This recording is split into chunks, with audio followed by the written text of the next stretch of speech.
Thank you brother.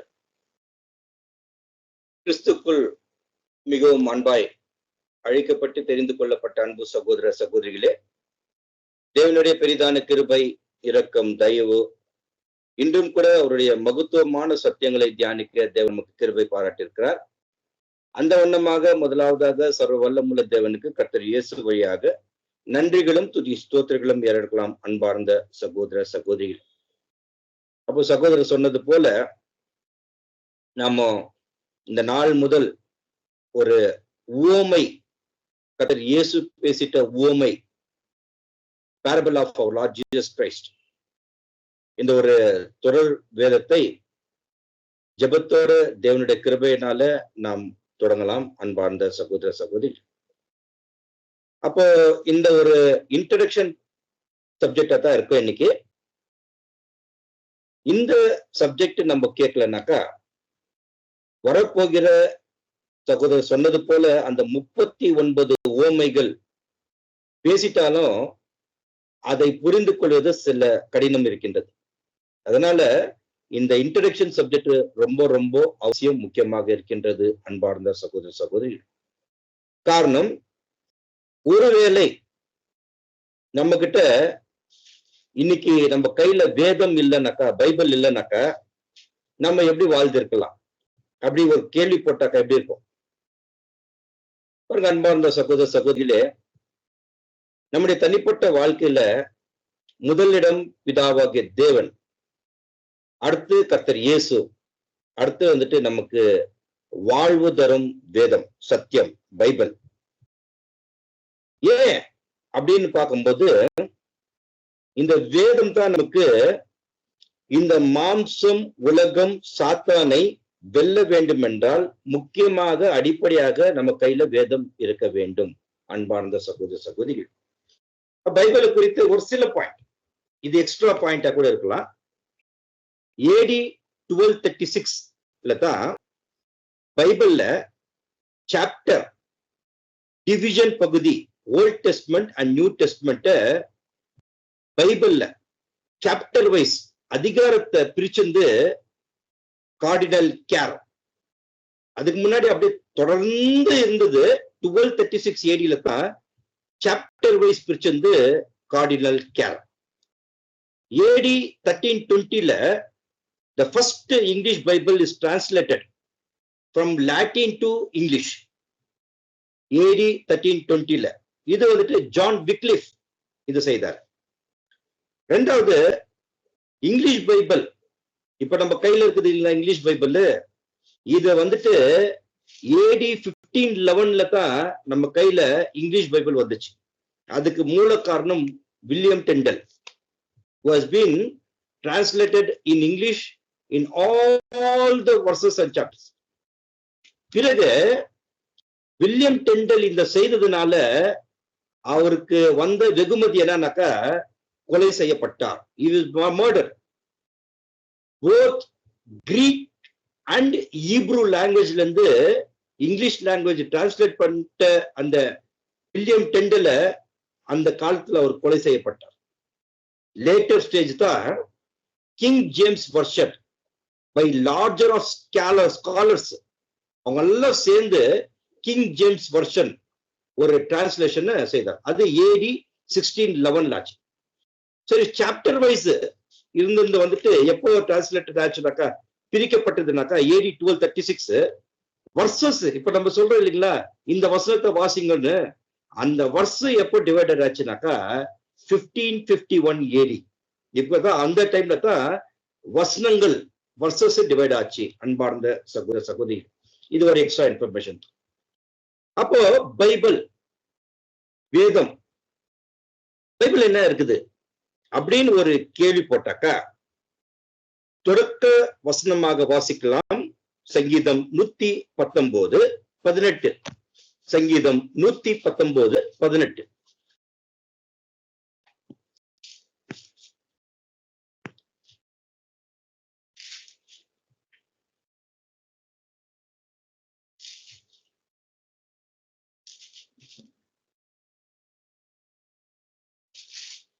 உமது வேதத்தில் உள்ள அதிசயங்களை நான் பார்க்கும்படிக்கு என் கண்களை திறந்தருளும். பாருங்க அன்பார்ந்த சகோதர சகோதரிகளே, அப்போ பைபிள்ல ரொம்ப அடிப்படையாக பிரதானமாக என்ன இருக்குதுனாக்கா அதிசயம் இருக்கிறது, அதிசயம் இருக்கிறது. பிறகு பைபிள் எப்படி இருக்குதுனாக்கா சங்கீதம் 138:2, சங்கீதம் 138:2, உமது பரிசுத்த ஆலயத்திற்கு நேராய் நான் பணிந்து உமது கிருபை நிமித்தமும் உமது உண்மை நிமித்தமும் உமது நாமத்தை துதிப்பேன். உமது சகல பிரஸ்தாபத்தை பார்க்கிலும் உமது வார்த்தையை நீர் மகிமைப்படுத்துகிறீர். பாருங்க, உமது சகல பிரஸ்தாபத்தை பார்க்கிலும் உம்முடைய பரிசுத்தமான வார்த்தை நீர் மகிமைப்படுத்தியிருக்கீர். Magnified thy word above all the name இருக்குது இல்லைங்களா? பிறகு பைபிள்ல எப்படி இருக்கு பைபிள் அப்படின்னு பார்க்கும்போது ஜெரேமியா 33:3, எரேமியா 33:3, என்னை நோக்கி கூப்பிடு, அப்பொழுது நான் உனக்கு உத்தரவு கொடுத்து நீ அறியாததும் உனக்கு எட்டாததுமான பெரிய காரியங்களை உனக்கு அறிவிப்பேன். பாருங்க, பைபிள் என்ன இருக்குதுனாக்கா நிறைய அறியாத காரியங்கள் இருக்குது, நமக்கு புத்திக்கு எட்டாத காரியங்கள் இருக்குது. அத நம்ம தேடி வாசித்தா அதை ஏற்ற காலத்துல அறிவிப்பேன் என்று ஒரு வாக்குத்தத்தம் கூட கொடுக்குறார். அன்பார்ந்த சகோதர சகோதரிகள், இன்னொரு வருஷத்துல கூட வாசிக்கலாம். ஓசையா 8:12, ஓசையா 8:12.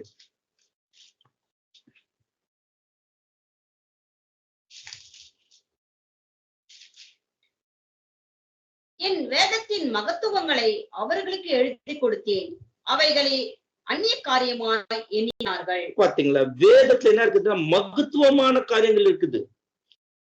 There is a great things in the scriptures இல்லைன்னு இருக்குது, மகத்துவமான காரியங்கள்.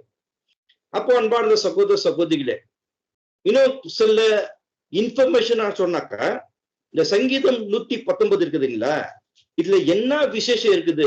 சாம்ஸ் 119லனாக்கா ஒன்லி தி ஸ்கிரிப்சர், வேதத்தை குறித்தான எல்லா டீட்டெயில்ஸும் சாம்ஸ் 119ல இருக்குது. உதாரணத்துக்கு பார்க்கலாங்க, என்னன்னா இருக்குது சங்கீதம் 119ல பார்க்கும்போது 119:1 சங்கீதம்.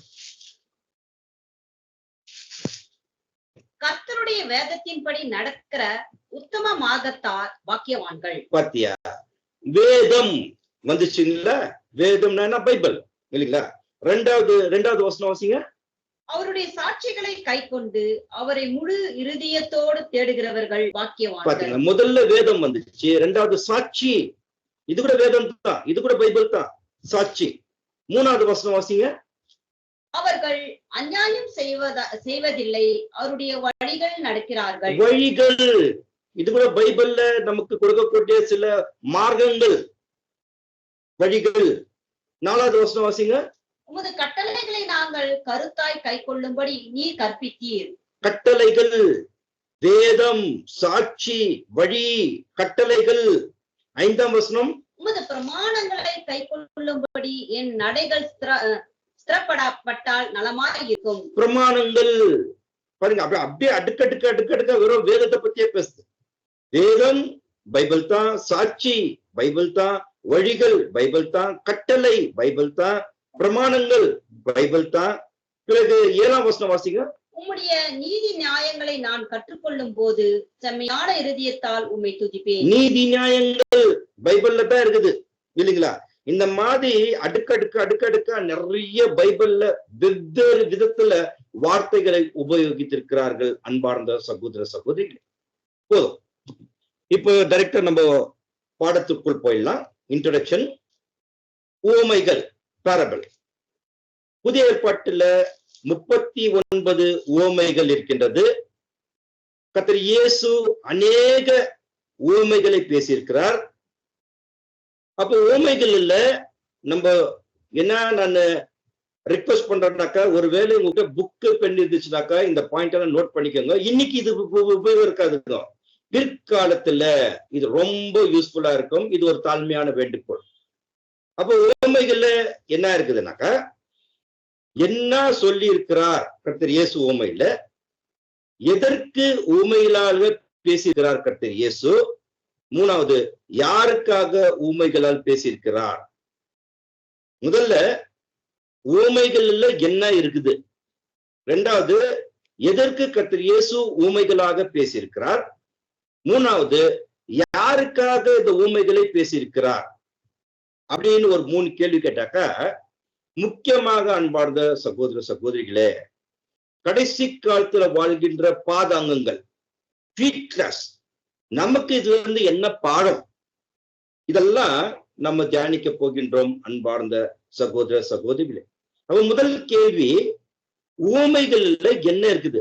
What is there in the parable அப்படின்னு ஒரு கேள்வி கேட்டாக்கா ஸ்டார்ட் பண்ணலாம். மத்தேயு 13ஆம் அதிகாரம் 3ஆம் வசனம். அவர் அநேக விஷயங்களை ஊமைகளாய் அவர்களுக்கு சொன்னார், கேளுங்கள். விதைக்கிறவன் ஒருவன் விதைக்க புறப்பட்டான். பாத்தீங்களா எப்படி ஸ்டார்ட் பண்றாருனாக்கா, அவர்கள் அநேக விஷயங்களை ஊமைகளாகவே அவர்களுக்கு சொல்லிட்டார். சோ என்னன்னாக்கா, and he spake many things unto them in parable. அதான் மெயின். கர்த்தர் இயேசு பேசுனது, வாய் திறந்து பேசுனதெல்லாம் பேரபிள் தான், ஊமைகள் தான். இன்னொரு வசனம் வாசிக்கலாம். மத்தேயு 13ஆம் அதிகாரம் 34ஆம் வசனம். இவைகளை எல்லாம் இயேசு ஜனங்களோடு ஊமைகளாய் பேசினார், ஊமைகளே இன்றி அவர்களோடு பேசவில்லை. பாத்தீங்களா, without a parable Christ never spake at all. ஊமைகளால் இன்றி அவர்களோடு பேசவில்லை. இயேசு கிறிஸ்து ஊமைகளாகவே பேசிட்டார் அப்படின்னு வசனம் வருது அன்பார்ந்த சகோதர சகோதரி. அப்ப கேள்வி என்னன்னாக்கா, கர்த்தர் இயேசு ஊமைகளாவே பேசிட்டார், Christ has spake by the parable அப்படின்னு போட்டாக்கா, இதெல்லாம் புரியுதா? ஊமைகள்லாம் புரியும்படி அவர் பேசி இருக்கிறாரா? Can you able to understand the parable அப்படின்னு ஒரு கேள்வி கேட்டாக்கா, அதுக்கு பதில் வசனத்திலே சொல்றார். வாசிங்க, மார்க் 4ஆம் அதிகாரம் 33ஆம் வசனம். மார்க் 4:33. அவர்கள் கேட்டறியும் திராணிக்கு தக்கதாக அவர் இப்படிப்பட்ட அநேக ஊமைகளினாலே அவர்களுக்கு வசனத்தை சொன்னார். பாருங்க அன்பார்ந்த சகோதர சகோதரிகளே, அவர்கள் கேட்டறியும் திராணிக்கு தக்கதாக, and with many such parables spake in words unto them that they were able to hear it. கேட்டறிய திராணிக்கு தக்கதாக பேசியிருக்கிறார்டாக்கா, எல்லா ஊமைகளும் கர்த்தர் இயேசு பேசிட்டார், அது புரியும்படி தான் பேசியிருக்கிறார். All the parable can able to understand, அந்த மாதிரி தான் பேசியிருக்கிறார் அன்பார்ந்த சகோதர சகோதரிகளே. அப்ப எப்படி இருக்கும் ஊமைகள்? எப்படி இருக்கும்? எப்படி பேசியிருக்கிறார் அப்படின்னு பார்த்தாக்கா, பாருங்க, ஊமை பேரபிள் ஒரு நல்ல கதை போல இருக்கும். ஆனால் ஊமைகள் உள்ள போய் பார்த்தா ரகசியங்கள் இருக்கும். அது எல்லாருக்கும் புரியாது. ஒரு இடத்துல என்ன சொல்றாரு, திராணிக்கு தக்கதாக can able to hear it ன்னு இருக்குது. ஆனா மேல் நோட்டத்துல பார்த்தாக்கா ஒரு கதை போல இருக்கும். It will be like a story. ஆனா உள்ள போய் டீப்பா பார்த்தாக்கா அதுல ரகசியம் இருக்குது. there is a secret. அப்போ ஜீசஸ் கிறிஸ்து சீஷர்களுக்கு மட்டும் தனிமையா போயிட்டு எல்லா காரியங்களும் விவரித்து சொல்லியிருக்கிறார் அன்பார்ந்த சகோதர சகோதரிகள். வாசிக்கலாம், மார்க் 4ஆம் அதிகாரம் 34ஆம் வசனம். ஊமைகளினாலே இன்றி அவர்களுக்கு ஒன்றும் சொல்லவில்லை. அவர்கள் தம்முடைய சீஷரோடு தனித்திருக்கும் போது அவர்களுக்கு எல்லாவற்றையும் விவரித்து சொன்னார். பாருங்க அன்பார்ந்த சகோதர சகோதரிகளே, Jesus Christ spake the parable in multitudes. திரளான ஜனங்கள் மத்தியில ஊமைகள் பேசியிருக்கிறாரு. ஆனா சீஷர்களுக்கு அது புரியல. அப்ப சீஷர்கள் கேக்குறாங்க, என்ன ஆண்டவரே நீ என்ன பேசி இருக்கிறனாக்கா? அப்ப தனித்திருந்த போது எல்லாவற்றிலும் விவரித்து சொல்லியிருக்கிறார் அன்பார்ந்த சகோதர சகோதரிகள். அதே போல அன்பார்ந்த சகோதர சகோதரிகளே, இந்த இணைப்பில் இணைந்திருக்கிற அனைத்து சகோதர சகோதரிகள் இன்று பாக்கியவான். காரணம் என்னன்னாக்கா, அநேக ரகசியங்கள் ஊமைகளை இருந்ததா கூட இந்த நாளிலும் கூட தேவன் கர்த்தர் இயேசு நமக்கு ஒவ்வொரு ஊமைகளையும் தனித்து விவரித்து நமக்கு சொல்லிக் கொடுக்கிறார் அன்பார்ந்த சகோதர சகோதரிகள். அப்ப இதுல இருந்து நமக்கு என்ன பாடம்? இந்த வசனத்துல இருந்து நமக்கு என்ன பாடம்? பாருங்க வசனம் என்ன சொல்றதுனாக்கா, உவமைகளால் இன்றி அவர் ஒன்றும் சொல்லவில்லை. அவர் தம்முடைய சீஷரோடு தனித்திருக்கும் போது அவர்களுக்கு எல்லாவற்றையும் விவரித்து சொன்னார். அப்படின்னா என்ன அர்த்தம்? அன்பார்ந்த சகோதர சகோதரிகளே, புதன்கிழமை மட்டும் இல்லைங்க, இல்ல வெள்ளிக்கிழமை மட்டும் இல்ல, இல்ல ஞாயிற்றுக்கிழமை மட்டும் இல்ல. ஒவ்வொரு சகோதரர்கள் சத்தியத்தை பகிர்ந்து கொள்ளும் போது, சப்ஜெக்ட் பேசும்போது, these are the following conditions. ஒண்ணு என்னன்னா, மற்றவர்களுக்கு புரியும்படி பேச வேண்டும். What we are teaching, what we are preaching, அது மற்றவங்களுக்கு புரியணும். ரெண்டாவது, ஒரு ஸ்பீக்கருக்கு நல்லா தெரியணும் அந்த கேதரிங்ல நான் பேசுற வசனங்கள், வேதத்தில் இருக்கக்கூடிய சத்தியங்கள் மற்றவர்களுக்கு கேட்பதற்கு திராணி இருக்கிறதா, அதாவது capacity to listen that particular truth. திடீர்னு ஜெரேமியால இருந்தோ இல்ல எசேக்கியேல்ல இருந்தோ இல்ல ரெவல்யூஷன்ல இருந்து பேசிட்டு எனக்கு மாத்திரம் புரிஞ்சு இதர மக்களுக்கு எதுவுமே புரியலனாக்கா, that is not a good teacher, that is not a good preacher. அப்போ பேசும்போது மற்றவங்களுக்கு புரியும்படி பேசணும். ரெண்டாவது, அங்க கேட்கிறவங்களுக்கு திராணி இருக்குதா, they got a capacity, அதை பார்த்து பேசணும். மூணாவது, ஏதோ புல்பிட் கெச்சிட்டு சொல்லிட்டு பேசுகிற என்னையும் சேர்த்து சொல்லுகிறேன் அன்பார்ந்த சகோதர சகோதரிகளே, ஏதோ பேச வேண்டும் என்று பேசக்கூடாது. எனக்கு ஒரு வாய்ப்பு கொடுத்திருக்கிறாங்க சகோதரர்கள் சகோதரிகள் சொல்லிட்டு ஏனோ தானோன்னு பேசக்கூடாது. நாலாவது, பேசினவர்கள் கேட்கிறவர்களுக்கு பிரயோஜனமாகும்படி பேச வேண்டும். அன்பார்ந்த சகோதர சகோதரி, ஒவ்வொரு புதன்கிழமை அன்பார்ந்த சகோதர சகோதரிகளே, இது தனிப்பட்ட உங்களுடைய consecrated time and my consecrated time. when we are sitting assembling in the name of our Lord Jesus Christ, ஒவ்வொரு வசனமும் வார்த்தை உங்களுக்கும் பிரயோஜனமா இருக்கணும், எனக்கும் பிரயோஜனம் உள்ளவதாக இருக்க வேண்டும். அன்பார்ந்த சகோதர சகோதரிகள், பாருங்க, ஏதாவது ஒரு புது கருத்து இருந்தால், new dimension of the view, if it is there, என்ன கண்டிஷன் இருக்குதுனாக்கா வாய்க்கு வர மாதிரிலாம் உளரக்கூடாது. ஃபர்ஸ்ட் வசனத்துல ஆதாரமாக இருக்க வேண்டும், சத்தியத்துல. இந்த வசனத்தை நான் சொன்னாக்கா அந்த வசனத்தை கரெக்டா வியாக்கடம் பண்ணணும். I have to properly interpret that particular verse. அதுக்கு ஆதாரமாக வசனத்தை தாண்டி எடுத்துக்காட்டும் ஒண்ணு. ரெண்டாவது, தேவனுடைய தெய்வீக திட்டத்துல உள்ளடங்கி இருக்க வேண்டும். The whatever the point which I am speaking, it should come under the divine plan of the ages. ஒருவேளை இப்படி கடைபிடிக்கவில்லை என்றால் பைபிள் நம்ம எப்படி எச்சரிக்கிறதுனாக்கா, பைபிள் வார்ன்ஸ் us. என்ன மாதிரி வார்னிங் கொடுக்குதுனாக்கா, வாசிக்கலாம் வசனம், எபேசியர் 4ஆம் அதிகாரம் 29ஆம் வசனம், the book of Ephesians chapter 4 verse 29. கெட்ட வார்த்தை ஒன்றும் உங்கள் வாயிலிருந்து புறப்பட வேண்டாம்.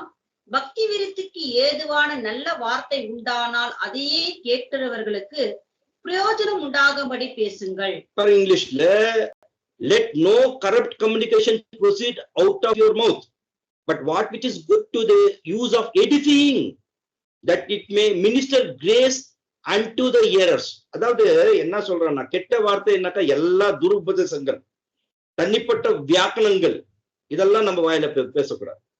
Pulpit is very Holi place. பயத்தோட பக்தியோட நடக்கத்தோட அதை நன்கு நல்லா படிச்சு அங்க நிக்கிறது நமக்கு பிரதானமான ஒரு விஷயமா இருக்குது. ரெண்டாவது, பக்தி விருத்திக்கு ஏதுவான, அவர் கான்வர்சேஷன் should be edifying. இதை எப்படி புரிஞ்சுக்கலாம்னாக்கா, பாருங்க அன்பார்ந்த சகோதர சகோதரிகளே, ஒருவேளை நம்ம ஒரு சகோதரன் சகோதரி வீட்டு விசிட் போறீங்கோ, கண்டிப்பா போங்க. அவர் நோயாளியா இருக்காரு, அவருக்கு சில கம்ஃபர்ட் கொடுக்குறானாக்கா கண்டிப்பா போங்க. இல்ல ஹாஸ்பிட்டல் விசிட் போறீங்களா, கண்டிப்பா போங்க, அதை தொடருங்கள், கண்டினியூ பண்ணுங்க. இல்ல ஒருத்தருக்கு மெட்டீரியலிஸ்டிக் பண உதவி வேணுமா, கண்டிப்பா செய்யுங்க.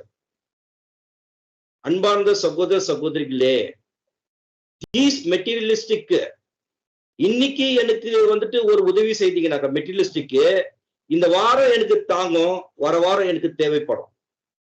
நான் அன்பார்ந்த சகோதர சகோதரிகளே, இந்த வசனம் என்ன சொல்லுதுன்னாக்கா, பக்தி விருத்திக்கு ஏதுவான நல்ல வார்த்தைகள், which is good to use for edifying, இது எதுக்கு உதவியா இருக்கின்றதுனாக்கா, ஒவ்வொரு சகோதர சகோதரிகளுடைய புது சிருஷ்டி, நியூ கிரியேஷனை பாதுகாக்க, பராமரிக்க, வளர ஒவ்வொரு சகோதரர்கள் உதவி செய்ய வேண்டும். இது அழியாது, இது சாகிற வரைக்கும் அழியாது. இதுதான் பிரதானமாக தேவன் கர்த்தர் இயேசு ஒவ்வொரு சகோதர சகோதரிக்கு கொடுத்திருக்கிற ஊழியம். So this edification will not corrupt, will not die, rather it will grow our new creation. அன்பார்ந்த சகோதர சகோதரிகளே, சரி, ஊமையில என்ன இருக்குது? What is there in the parable அப்படின்னு நம்ம பார்க்கும்போது, ஒரு கதை இருக்குது, இதுக்கு ஒரு ஆரம்பம் இருக்குது, இது நடுவுல ஒரு கருப்பொருள் இருக்குது. In the center there is a subject is there, முடிவு இருக்குது. இத்தனை அம்சங்கள் தான் ஒரு உவமைகள். அன்பார்ந்த சகோதர சகோதரிகளே, பொதுவாக உவமைகள்ல ரெண்டு விஷயம் ரொம்ப முக்கியம். உனக்கு நீங்க எழுதி வச்சுக்கோங்க. ஒண்ணு, இதுல ஒரு நல்ல கதை இருக்கும், அத கதை கூடவே ஒரு அர்த்தமும் இருக்கும். Number 1 point. செகண்ட் பாயிண்ட், உள்ளாக போய் நம்ம அத ரிசர்ச் பண்ணாக்கா, ஆராய்ந்தால் அது ரகசியம் இருக்கிறது. அன்பார்ந்த சகோதர சகோதரிகளே, ஒரு நல்ல கதை இருக்குது, அதுக்கு அர்த்தம் இருக்குது போடுறது இல்ல நம்ம வேலை. வேதமானவர்களுக்கு நாம் அது உள்ள இருக்கிற ரகசியத்தை நாம் தெரிந்து கொள்ள வேண்டும். அன்பார்ந்த சகோதர சகோதரிகள், அன்னைக்கு திரளான கூட்டத்துல கர்த்தர் இயேசு ஊமை பேசிட்டாரு. சூப்பர் கதை மாதிரி இருந்துச்சு. சொல்வதற்கு ஊமை பாஷையில பேசிட்டாரு. மாறாக உள்ளான அந்த ரகசியம் வெளிப்படுத்துறதுக்கு இந்த ஊமைகள்ல அத்தினி கிரேட் மல்டிடியூட், திரளான ஜனங்களுக்கு புரியல. சீஷர்களுக்கு தனித்து அவர் விவரித்து சொன்னார். என்ன சொன்னாரு பார்க்கும்போது, உதாரணத்துக்கு தேவனுக்கு சித்தம் இருந்தால் இந்த ஒரு ஊமையை நம்ம ஒரு விரிவாக ரொம்ப பிரீஃபா நம்ம பார்க்க போகின்றோம் வரப்போற நாட்கள்ல. கெட்ட குமாரன், ப்ராடிகல் சன், அதுல 3 கேரக்டர் வருது. மூத்த குமாரன், இளைய குமாரன், ஒரு அப்பா. இந்த பேரபலை நம்ம மேல் நோக்க பார்த்தா ஒரு கதை இருக்கும், அதுக்கு அர்த்தம் இருக்கும். இதை தியானிக்கும் போது பார்ப்பா, அப்பாக்கு கூடவே இருக்கிற மூத்த குமாரன் மேல அவ்வளவு அன்பு காட்டல, காணாமல் போயிட்டு ஊதாரிதனமா இருக்கிற இளைய குமாரன் மேல அவ்வளவு அன்பு காட்டுறார் அப்படின்னு நம்ம பார்ப்போம். நான் அன்பார்ந்த சகோதர சகோதரிகளே, இது உள்ள இருக்கிற ரகசியம், சீக்ரெட் நம்ம பார்த்தாக்கா இந்த 2 வகுப்பாரை பத்தி பேசிருக்குது. இதுதான் உள்ள இருக்கிற ரகசியம். அன்பார்ந்த சகோதர சகோதரிகளே, if you see inside of the parable, there is a 2 class of people are there. அதுதான் நம்ம ஆராய வேண்டும். அன்பார்ந்த சகோதர சகோதரி, அப்போ ஒரு ஊமை எப்படி கை கொள்ள வேண்டும், how we should handle the parable அப்படின்னு ஒரு கேள்வி போட்டாங்க.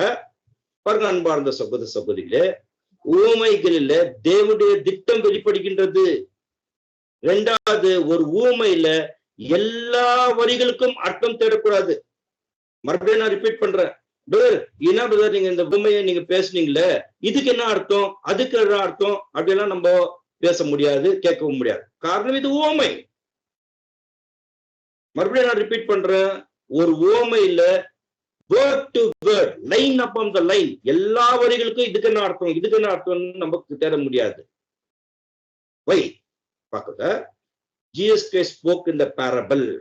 ஏன் கர்த்தர் இயேசு ஊமைகளா பேசிட்டாரு அப்படின்னு நம்ம ஒரு கேள்வி போட்டாக்க, அன்பார்ந்த சகோதர சகோதரிகளே, வாசிக்கலாம் வசனம். மத்தேயு 13ஆம் அதிகாரம் 34ஆம் வசனம். இவைகள் எல்லாம் இயேசு ஜனங்களோடு ஊமைகளாய் பேசினார், ஊமைகளினாலே இன்றி அவர்களோடு பேசவில்லை. பாத்தீங்களா, இதுதான் பேசிட்டாரு. ஊமைகளாவத்தான் பேசிட்டார், ஊமைகளா இன்றி அவரோட பேசவில்லை. ஏன் அப்படின்னு பார்க்கும்போது ரொம்ப முக்கியமான பாயிண்ட் பிரதர்ஸ் அண்ட் சிஸ்டர்ஸ். 4 முக்கியமான காரணங்கள். 4 reasons are there Christ has spoke in the parable. ஏன் கர்த்தர் இயேசு ஊமைகளாக பேசிட்டாருக்கு 4 முக்கியமான காரணங்கள் இருக்கு.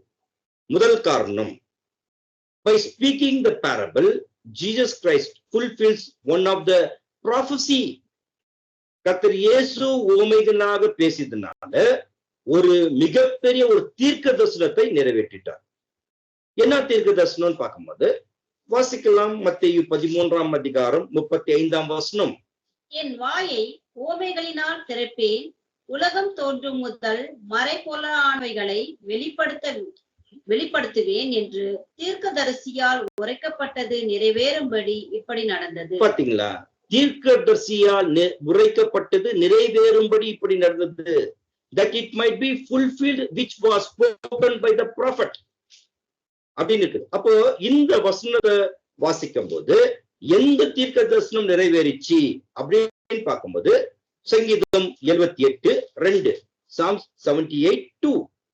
என் வாயை உவமைகளால் திறப்பேன், பூர்வ காலத்து மறைபொருள்களை வெளிப்படுத்துவேன். பாத்தீங்களா அன்பார்ந்த சகோதர சகோதரிகள்?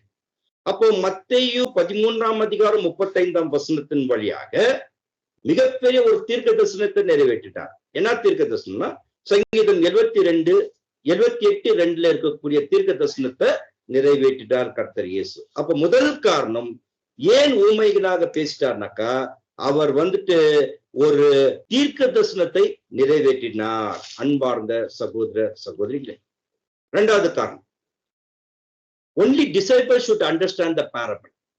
அதாவது சீஷர்களுக்கு மட்டும் ஊமைகளின் ரகசியங்களை இயேசு வெளிப்படுத்திட்டார். காரணம் வாசிக்கலாம். மத்தேயு 13ஆம் அதிகாரம் 10ஆம் வசனம். அப்பொழுது சீஷர்கள் அவரிடத்தில் வந்து, ஏன் அவர்களோடு ஊமைகளாய் பேசுகிறீர் என்று கேட்டார்கள். பாத்தீங்களா? இது கேள்வி கேட்டார். ஏன் அவங்கள்ட்ட ஊமைகளா பேசியிருக்கேன்? 11ஆம் வசனம். அவர்களுக்கு அவர் பிரதியுத்தரமாக, பரலோக ராஜ்யத்தின் ரகசியங்களை அறியும்படி உங்களுக்கு அருளப்பட்டது, அவர்களுக்கோ அருளப்படவில்லை. இதுதான் ஏன் கிறிஸ்து ஊமைகளாக பேசிட்டார்னா, இதுல பரலோக ராஜ்யத்தின் ரகசியம் இருக்குது. அது உங்களுக்கு மட்டும்தான் தெரியணும், அவங்களுக்கு தெரியக்கூடாதுன்னு. இப்ப ஏன் ஒரு கேள்வினாக்கா, why only for the disciples? ஏன் உங்களுக்கு மட்டும் பாருங்க அன்பார்ந்த சகோதர சகோதரிகளே, ஊமைகள் இட்ஸ் a parable. ஆழமான ரகசியம், தேவனுடைய தெய்வீக திட்டம், தேவனுடைய ராஜ்யத்தை குறித்து இருக்கின்றது. இது எல்லாருக்கும் புரியாது, சொன்னாலும் தெரியாது. எப்படி பிரதர்னாக்கா, மேத்யூ 13ஆம் அதிகாரத்துல தேவனுக்கு சித்தம் இருந்தால் இது அப்படியே கம்ப்ளீட்டா வரப்போற நாட்களை நம்ம தியானிக்கலாம். ஒரே சாப்டர்ல 13ஆம் அதிகாரம் மத்தேயுல 7 உவமைகள் இருக்கின்றது. 7 parables are there in the Matthew 13 chapter. All the 7 parables are sequence. Oh, from the early church to second coming of our Lord Jesus Christ. அதாவது 7 உவமைகள் ஒவ்வொரு அப்படியே சீக்வன்ஸா வருது. ஆதி சபையை தொடங்கி கர்த்தர் இயேசுடைய 2ஆம் வருகை வரைக்கும் அப்படியே கரெக்டா அந்த சீக்வன்ஸா ஃபுல்ஃபில் ஆன 7 உவமைகள் அதுல இருக்குது. அத எல்லாருக்கும் புரியுற மாதிரியா சொல்லுவாரு, ஒரு சீஷர்களுக்கு புரியுற மாதிரி சொல்லுவோம்.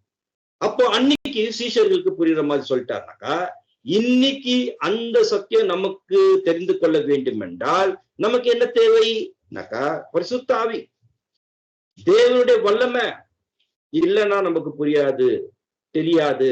அன்பார்ந்த சகோதர சகோதரி, ஒரு சின்ன பாயிண்ட், இந்த மத்தேயு 13ஆம் அதிகாரத்துல கூடிய 7 உவமைகள் புரியாத பட்சத்துல நம் மத்தியில் இருந்த சகோதரர்கள் நம்ம சபையே விட்டு, பைபிள் ஸ்டூடெண்டோட ஐக்கியத்தையே விட்டு போயிட்டாங்க. எவ்வளவு டேஞ்சரஸ் பாருங்க. ஆகையால் இந்த 7 பேரபிள்ல தெரிஞ்சுக்கணும்னா நமக்கு என்ன வேணும்னாக்கா பரிசுத்த ஆவி. வாசிக்கலாம். 1 கொரிந்தியர் 2ஆம் அதிகாரம் 10ஆம் வசனம். 1 கொரிந்தியர் 2:10.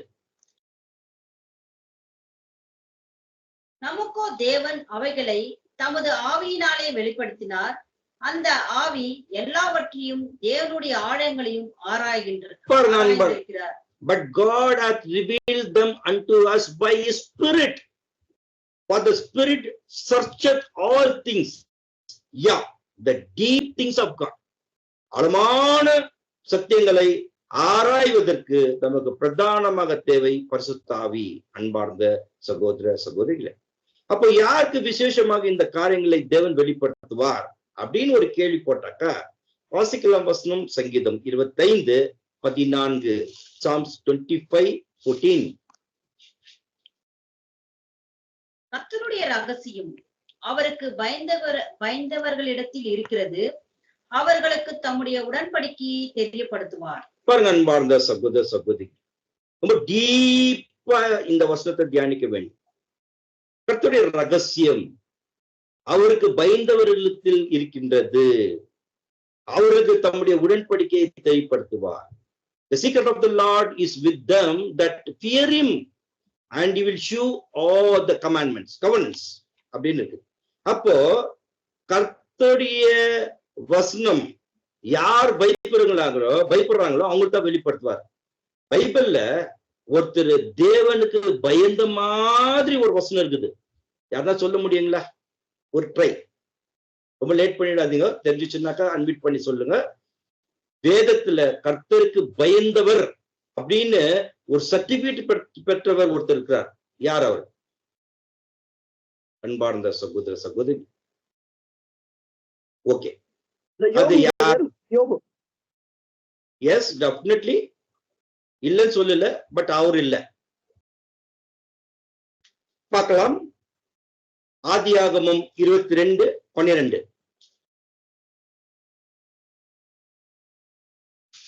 அப்பொழுது அவர், பிள்ளையாண்டான் மேல் உன் கையை போடாதே, அவனுக்கு ஒன்றும் செய்யாதே. நீ அவனை உன் புத்திரன் என்றும் உன் ஏகசுதன் என்றும் பாராமல் எனக்காய் ஒப்பு கொடுத்தபடினால் நீ தேவனுக்கு பயப்படுகிறவன் என்று இப்பொழுது அறிந்திருக்கிறேன் என்றார். பாத்தீங்களா அன்பார்ந்த சகோதர சகோதரி, நீ தேவனுக்கு பயப்படுகின்றவன் என்று இப்பொழுது அறிந்திருக்கின்றேன்னு சொல்ற. இதை எப்படி நம்ம விவரித்து பேசலாம்னாக்கா, பாருங்க அன்பார்ந்த சகோதர சகோதரிகளே, ஆபிரகாம் அவரு தேவன்கிட்ட நேரடியாக பெற்றுக்கொண்ட இந்த சர்டிபிகேட். அவர் வாழ்ந்த வாழ்க்கையில சாரா மனைவி முக்கியம் இல்ல, இடையில வந்த ஆகார் முக்கியம் இல்ல, ஆகாருக்கு பிறந்த இஸ்மாயில் முக்கியம் இல்ல, லோத்து முக்கியம் இல்ல, ஒரே பேரான குமாரன் ஐசக் முக்கியம் இல்ல. மாறாக இவர்கள் எல்லாத்திலும் காட்டிலும் தேவன் தான் முக்கியம்னு சொல்லிட்டு அங்க ஐசக்க ஓங்கி பலி கொடுக்கறதுக்கு தயாராயிட்டார். அப்பதான் தேவன் அங்க நிப்பாட்டிட்டு சொல்றாரு, இப்போ நௌ ஐ ஆம் சர்டிஃபைங் யூ, நீ தேவனுக்கு பயப்படுகின்றவேன்னு சொல்லிட்டார். அப்ப இப்படி தேவனுக்கு பயப்படுகிற ஒரு மனுஷனுக்கு தேவனுடைய திட்டத்தை எல்லாத்தையும் அவருக்கு சொல்வார். ஒரு விஷயத்தை அபிரகாமுக்கு சொல்றார். என்ன சொல்றாருனாக்கா, அவருடைய ரகசியத்தை, சோதம் குமராவை நான் அழைக்க போகிறேன்னு சொல்லிட்டு அப்படியே அழைக்கல, அபிரகாம் கிட்ட சொல்லிட்டு அழைக்கிறேன். வாசிக்கலாம் வசனம், ஆதியாகமம் 18:18. ஜெனிசிஸ் 18:18. நான் செய்ய போகிறதை அபிரகாமுக்கு மறைப்பேனோ? பாத்தீங்களா அன்பார்ந்த சகோதர சகோதரிகளே, அப்போ கர்த்தருடைய ரகசியம் யாருக்கு இருக்குதுனாக்கா, அவருக்கு பயந்தவர்கள்கிட்ட இருக்கும்.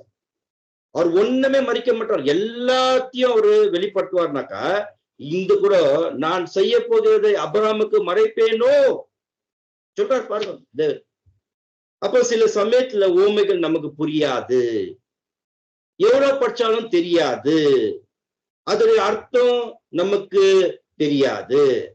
ஆனால் நம் மனதில் தக்க வைத்துக் கொள்ள வேண்டும்.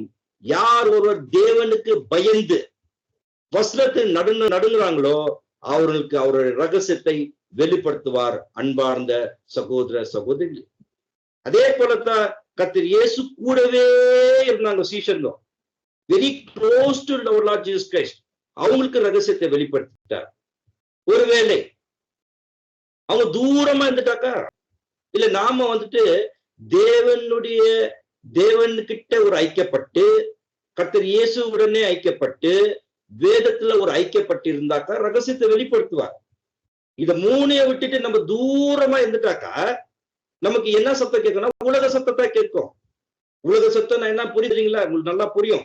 உபதேசம் அதுதான் கேட்கும். அன்பார்ந்த சகோதர சகோதரிகளே, வாசிக்கலாம் யோவான் 7:17.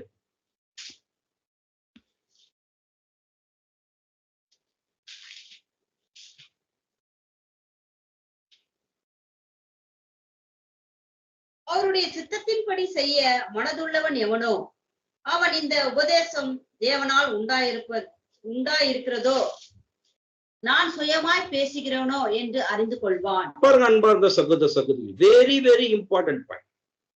யார் ஒருத்தர் அடிப்படையான சத்தியம் தெரியுதோ, தெய்வீக திட்டம் தெரியுதோ, இந்த பிரசன்ட் ட்ரூத் தெரியுதோ, யாருன்னா புல்பிட்ல இருந்து ஏதாவது உலர்னா, I take the privilege of speaking, உலர்னா ஓகே கிளீனா 10 நிமிஷத்துல கண்டுபிடிச்சிடலாம். அவர் உபதேசத்தா பேசுறாரா, சத்தியத்தா பேசுறாரா, இல்ல கட்டுக்கதை பேசுறாரா. நான் சொல்லலைங்க, வசனம் சொல்லுது. If any man will do his will, he shall know of the doctrine, whether it be of God or whether he speak of myself. அவருடைய சித்தத்தின்படி செய்ய மனதா இருக்கிறவனோ அவன் இந்த உபதேசம் தேவனால் உண்டாயிருக்கிறதோ நான் சுயமாய் பேசுகின்றனோ என்று அறிந்து கொள்வான்.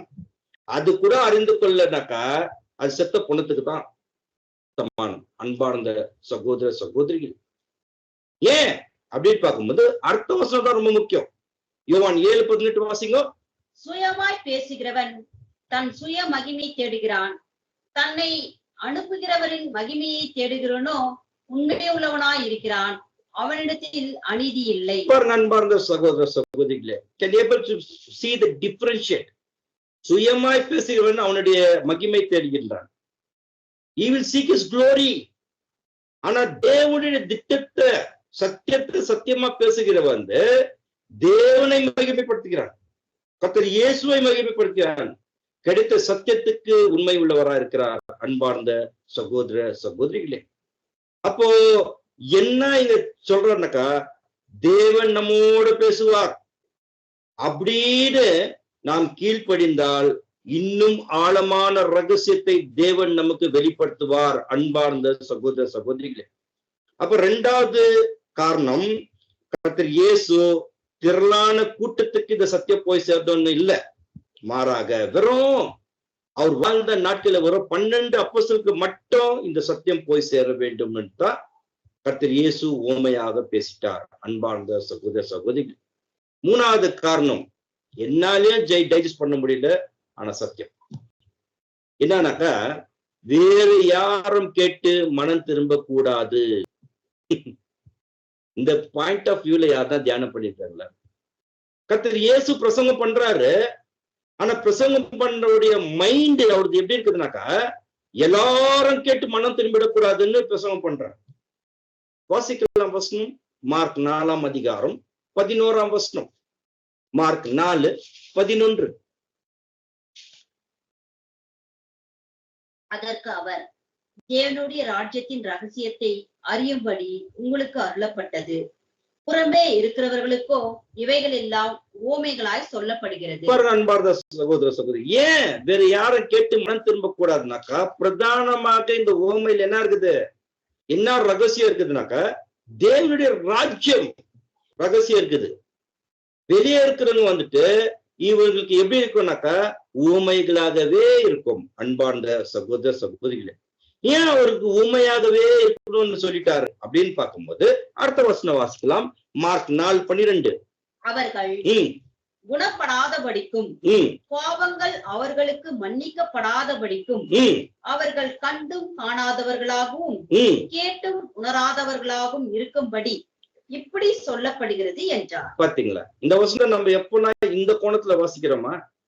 ஏன் அவங்களுக்கு இது கேட்டு மனம் திரும்ப கூடாதுனாக்கா ஃபர்ஸ்ட் பாயிண்ட் கிரைஸ்ட சொல்றாரு, அவங்க குணப்படக்கூடாது, அவங்களுடைய பாவங்கள் அவர்களுக்கு மன்னிக்கப்படக்கூடாது, அவர்கள் கண்டும் காணாதவர்களா இருக்கணும், கேட்டும் உணராதபடி இருக்கணும். அன்பார்ந்த சகோதர சகோதரி, that seeing they may see and not perceive, and hearing they may hear but not understand, lest at any time they should be converted and their sin should not be forgiven. This is the point. அதுதான் அவரு ஓமைகளா பேசிட்டார். அன்பார்ந்த சகோதர சகோதரிகளே, அப்ப ஏன்னாக்கா கர்த்தர் இயேசு வாழ்ந்த நாட்கள்ல வெறும் 12 அப்போஸ்தலர்கள் மட்டும் தான் கேட்டு குணப்பட்டு பாவங்கள் மன்னிக்கப்பட்டு இருக்க வேண்டும். ஏன் திரளான கூட்டங்கள் ஆகக்கூடாதுனாக்கா அவர் ஒரு நியமத்தை வச்சிருக்கிறார். என்ன நியமம்னாக்கா யார் ஒருவர் என்னை பின்பற்றி வர விரும்பினால், அதான் கண்டிஷன். வாசிக்கலாம் மார்க் 8ஆம் அதிகாரம் 14ஆம் வசனம். 8:34. மார்க் 8:34. பின்பு அவர் ஜனங்களையும் தம்முடைய சிஷ்யர்களையும் தம்மிடத்தில் அழைத்து, ஒருவன் என் பின்னே வர விரும்பினால் அவன் தன்னைத்தான் வெறுத்து தன் சிலுவையை எடுத்துக்கொண்டு என்னை பின்பற்ற கடவன். பாத்தீங்களா, இதுதான் condition. So consecration is the main point. Without consecration, they will not understand the parable and they cannot, their individual sins will not be forgiven. அதான் பாயிண்ட்.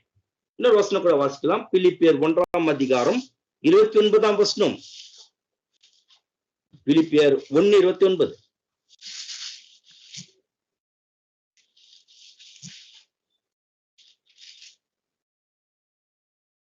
ஏனெனில் கிறிஸ்துவினிடத்தில் விசுவாசிக்கிறதற்கு மாத்திரம் அல்ல, அவர் நிமித்தம் பாடுபடுவதற்கும் உங்களுக்கு அருளப்பட்டிருக்கிறது. பாருங்க அன்பார்ந்த சகோதர சகோதரி, for unto you it is given that in the behalf of Christ not only to believe on him but also to suffer for his sake.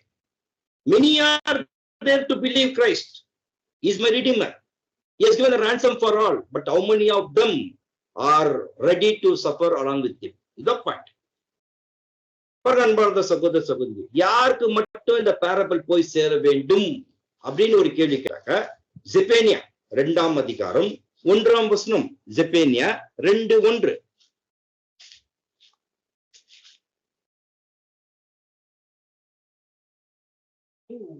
S. விரும்பப்படாத ஜாதியே, கட்டளை பிறக்கும் முன்னும் கதிரை போல நாள் பறந்து போகும் முன்னும் கர்த்தருடைய உக்கிர கோபம் உங்கள் மேல் இறங்கும் முன்னும் கர்த்தருடைய கோபத்தின் நாள் உங்கள் மேல் வரும் முன்னும். 2ஆம் வசனம். நீங்கள் உங்களை உயிர்ந்து ஆராய்ந்து சோதியுங்கள். 3ஆவது வசனம். தேசத்தில் உள்ள எல்லா சிறுமையானவர்களே, கர்த்தருடைய நியாயத்தை நடப்பிக்கிறவர்களே, அவரை தேடுங்கள், நீதியை தேடுங்கள், மனத்தாழ்மையை தேடுங்கள், அப்பொழுது ஒருவேளை கர்த்தருடைய கோபத்தின் நாளிலே மறக்கப்படுவீர்கள். யாருக்கு தான் இந்த ஓமைனா, தேசத்தில் உள்ள எல்லா சிறுமையானவர்களே. யாருக்கு தேசத்தில் உள்ள எல்லா சிறுமையான? Seek you the Lord, all you make of the earth, which are wrought is judgment. Seek righteousness, seek meekness. It may be shall be it in the day of the Lord's anger. இங்கிலீஷ்ல வரல, okay, தமிழ்ல ரொம்ப அழகா வருது. தேசத்தில் உள்ள எல்லா சிறுமையானவர்களே. யாரு சிறுமையானவர்கள் பார்க்கும்போது, லூக்கா 12ஆம் அதிகாரம் 32ஆம் வசனம். லூக்கா 12:32.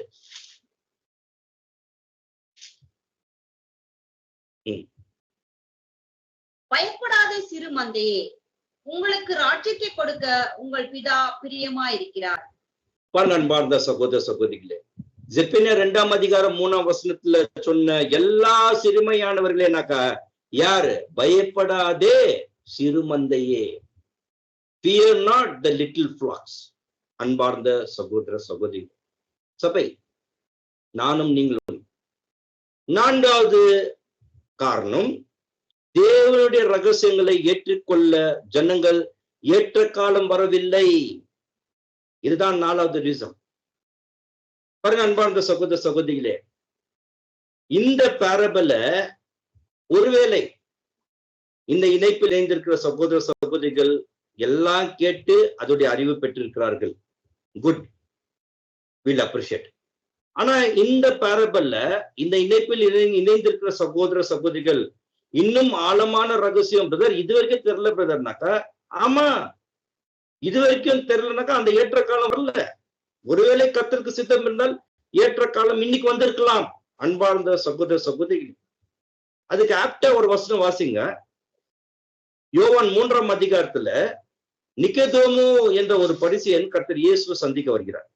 வாசிக்கலாம். யோவான் 3ஆம் அதிகாரம் 1ஆம் வசனம். யூதருக்குள்ளே அதிகாரியான நிக்கதேமு எனப்பட்ட பரிசேயன் ஒருவன் இருந்தான். பாத்தீங்களா, வந்தாரு.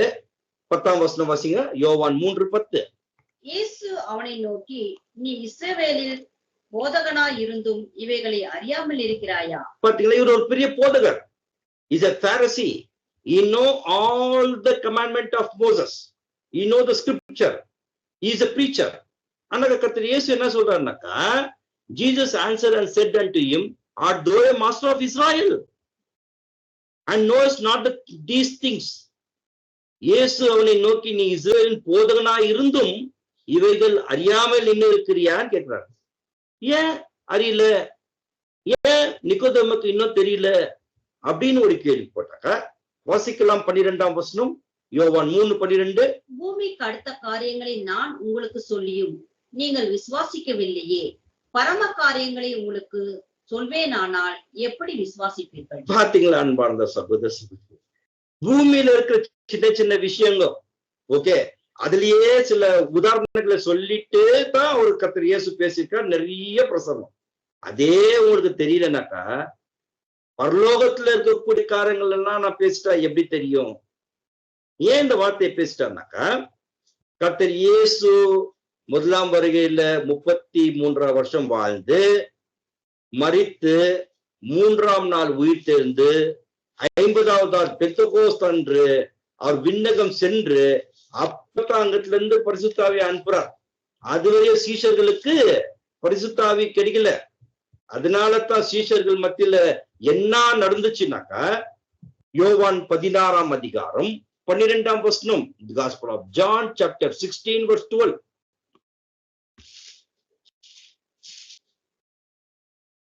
இன்னும் அநேக காரியங்களை நான் உங்களுக்கு சொல்ல வேண்டியதா இருக்கிறது, அவைகளை நீங்கள் இப்பொழுது தாங்க மாட்டீர்கள். அது அன்னைக்கும் சத்தம், இன்னைக்கும் சத்தம். பாருங்க அன்பார்ந்த சகோதர சகோதரிகளே, 39 உவமைகளும் நம்ம சொல்லிட்டோம், ஓகே. ஆனா அதுக்கு ஒரு சீக்வன்ஸ் இருக்கு. அந்த சீக்வன்ஸ் பிரகாரமா நிதானமா நம்ம நிதானித்து தியானித்து உள்வாங்கி அண்டர்ஸ்டாண்ட் பண்ணாதான் புரியும்.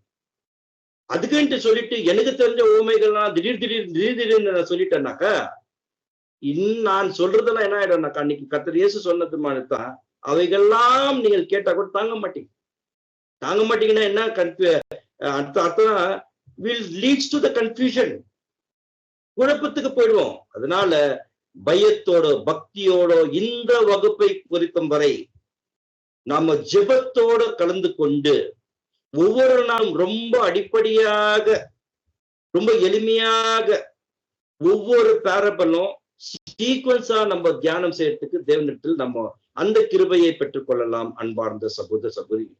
அப்ப எப்பதான் அந்த சீஷர்களுக்கு இந்த சகல சத்தியமும் அவங்களுக்கு புரிஞ்சிச்சுனாக்கா, பெந்தெகோஸ்து அன்னைக்கு கர்த்தர் இயேசு விண்ணகம் சென்று அங்க பிதாவாகிய தேவன்கிட்ட பரிந்து பேசி அங்கத்துல இருந்து ஒரு தேற்றவாளர் அனுப்புறார். Christ is sending one comforter. வாசிக்கலாம் யோவான் 16:13. சத்திய ஆவியாகிய அவர் வரும்போது சகல சத்தியத்திற்குள்ளும் உங்களை நடத்துவார். அவர் தம்முடைய சுயமாய் பேசாமல் தாம் கேள்விப்பட்டவைகள் யாவையும் சொல்லி வரப்போகிற காரியங்களை உங்களுக்கு அறிவிப்பார். ஆமா அன்பார்ந்த சகோதர சகோதரி, அன்னைக்கும் செத்தான் இன்னைக்கும் செத்தான். அவருடைய பரிசுத்த ஆவியினால் நாம் ஜெபம் பண்ணி இந்த சத்தியத்தை நாம் தெரிந்து கொள்ள வேண்டும் என்ற வாஞ்சியோட ஜெபத்தோட வந்தாக்கா சகல சத்தியத்தையும் அவர் ஏற்ற வேளையில் வெளிப்படுத்துவார் என்று நாம் விசுவாசிக்கலாம் அன்பார்ந்த சகோதர சகோதரி. அப்ப 4வது காரணம் என்னக்கா, தேவனுடைய ரகசியம் ஏற்ற காலம் வர வரை அந்த ரகசியம் அறியாது புரியாது. ஏற்ற காலம் வந்தாதான் அந்த ரகசியம் புரியும். அப்ப 4 முக்கியமான காரணங்கள் பார்த்தோம்.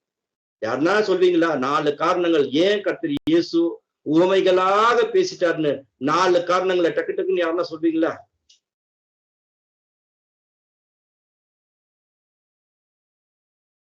அன்பார்ந்த சகோதர சகோதரி,